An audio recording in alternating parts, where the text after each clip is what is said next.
Dan juga sekali lagi memang kita bicara antara independensi, ya, kepercayaan dan lain sebagainya dari semua stakeholder yang terlibat dalam masalah ini. Yang penting yang harus dijaga adalah kepercayaan dan sikap independen atau netral, profesional, ya.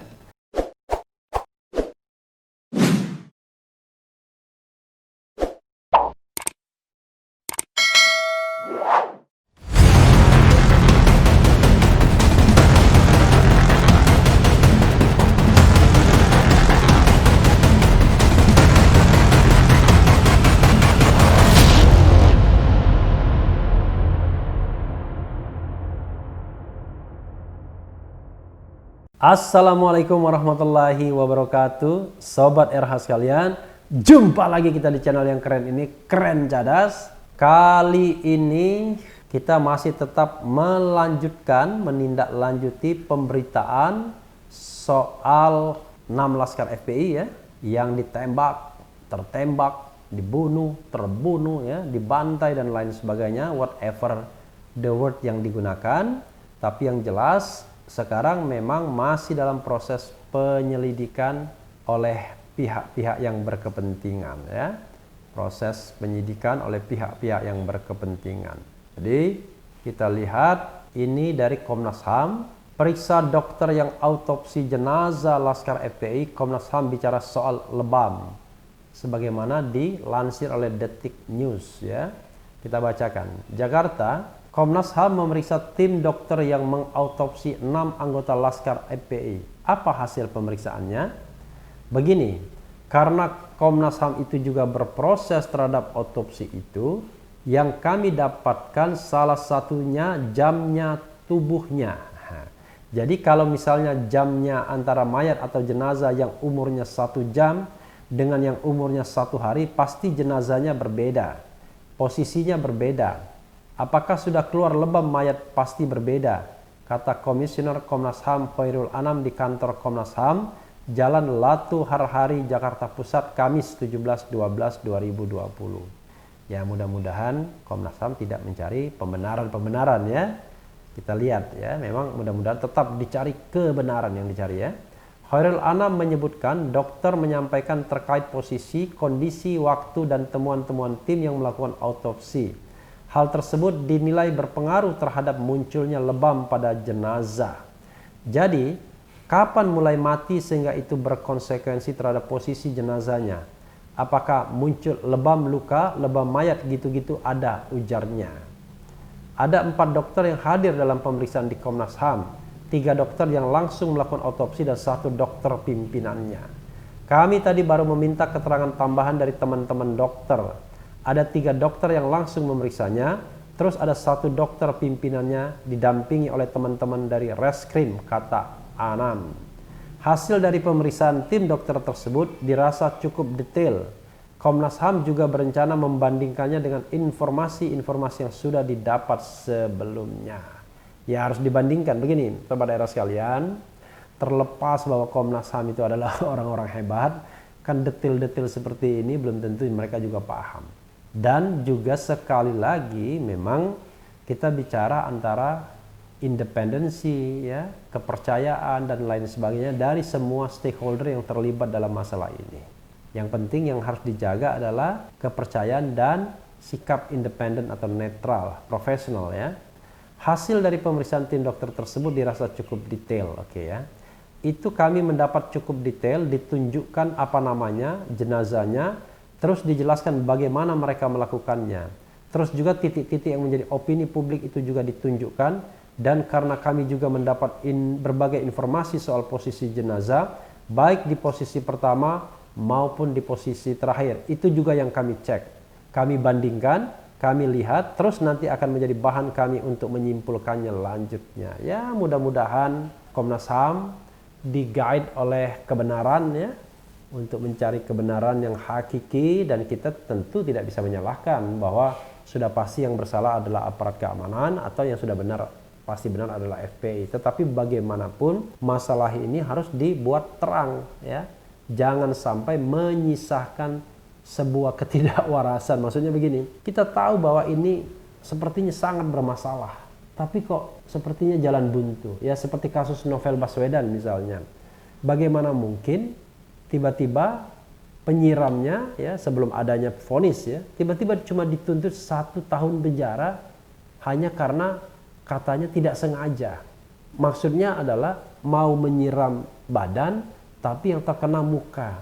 How come jaksa berpikir demikian, menuntut rendah mereka yang terlibat atau dianggap terlibat dalam penganiayaan atau penyiraman air keras kepada Novel Baswedan. Nah ini kan mencederai rasa keadilan publik rasanya, mengganggu logika kita, dan sampai sekarang sepertinya ya sudah tidak akan ada lagi tersangka-tersangka yang akan diproses lebih lanjut sepertinya. Padahal orang mengatakan ya harusnya mungkin tidak seperti itu. Bahkan Novel dalam suatu kesempatan mengatakan rasanya bukan orang yang diadili itu yang menyiram dia. Tapi oke lah, kadang-kadang dunia memang tidak bisa mendapatkan keadilan, tapi jangan lupa keadilan akhirat Tuhan tidak pernah tidur ya. Itu yang perlu kita pahami semua.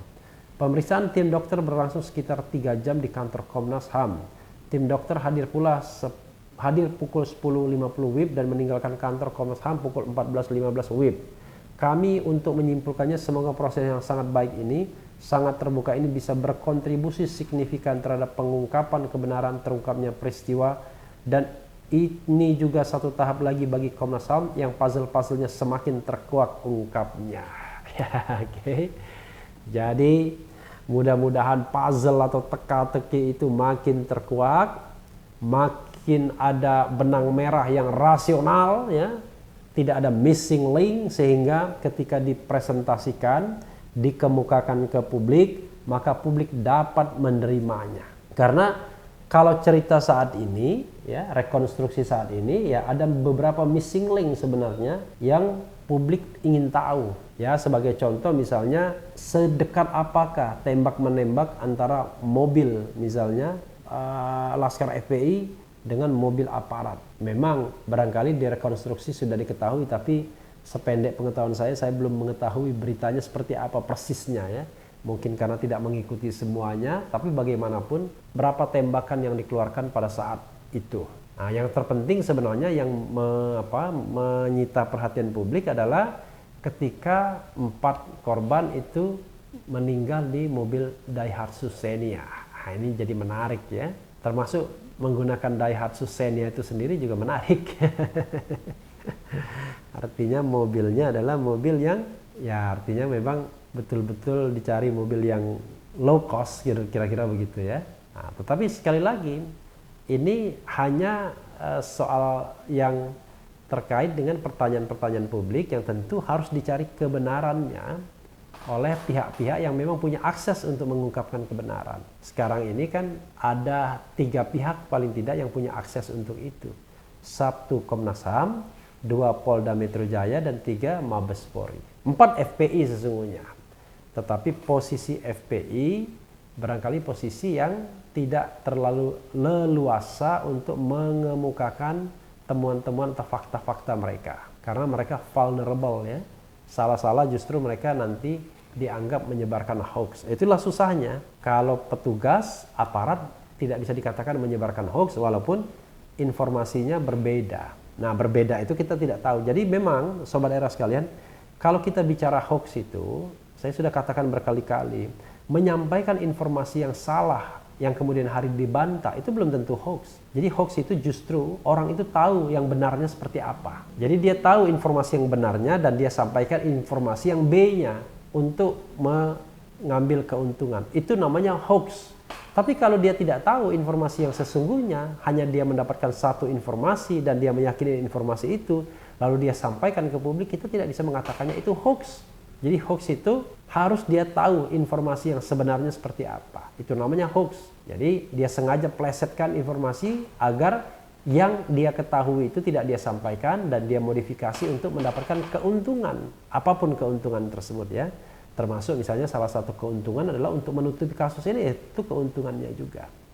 Sobat era sekalian, sekali lagi sudah panjang perjalanan Komnas HAM dan kita terus mendukung Komnas HAM. Sayang sampai saat ini suara-suara membentuk tim independen tidak ditanggapi oleh Presiden Jokowi, DPR juga diam saja, DPD juga tidak terlibat apa-apa, keep silent.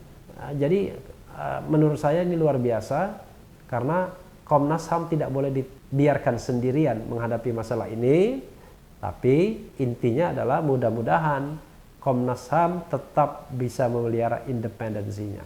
Yang penting tetap di channel ini, karena di channel ini Anda akan dirayu, ditipu, dibaperin, dicecar, diuber pula di jalur khusus.